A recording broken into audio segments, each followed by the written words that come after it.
আমি তোমায় দিতে রাজি, কিন্তু মা, ভক্তের হৃদয় সে কি ভগবান ছাড়া আর অন্য কিছু চাইবে?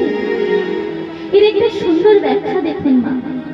ওই মহাভারতে যখন কুরুক্ষেত্রের যুদ্ধের পরে বলছি, গোবিন্দ এই সকল জগৎবাসীকে তো শিক্ষা দিতে হবে, সকলকে তো বোঝাতে হবে যে এই জগতে কেউ কারণ নয় মা। আমরা এসেছি একা, যাবো একা। কেবল আমাদের সম্বল হবে এই হরিনাম সংকীর্তন। তাই আজ সেই গোবিন্দ ঘোষকে সঙ্গে নিয়ে মহাপ্রভু চলেছেন, আর সকল জগৎবাসীর উদ্দেশ্যে বলছি, হে জগৎবাসী, তোমরা এই নাম করো। আর কেমন ভাবে নাম করবি জানো? ছলো ছলো নয়নে হাসি মাখা বদনে, ছলো ছলো নয়নে হাসি মাখা বদনে, আনন্দ কারণী নয়নী বা হরি বল মনে রে আমার, হরি বল মনে রে আমার, হরি বল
নমস্কার।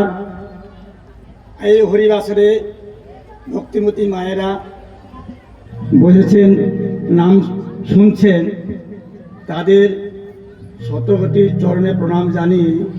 আজকে যে হরিবাসরে যে মেয়েটি গান করছেন, আমাদের ভগবান গোবিন্দের নাম শোনাচ্ছেন, আপনাদের কারণে যাচ্ছেন। আশা করি আপনারা ধন্য হবেন, ভগবানের কাছে কৃপা পাবেন। এই ছোট্ট মেয়েটি এখানে গান করতে আসছেন, তিনি প্রথম এসেছে কিন্তু সাহস কম। একে উৎসাহ জাগার জন্য আপনারা একটু সাহস যোগাবেন। তৎসয়ে জগন্নাথ গ্রাম নিবাসী সুদর্শন বেরা মহাশয় 20 টাকা দিয়ে পুরস্কৃত করছেন।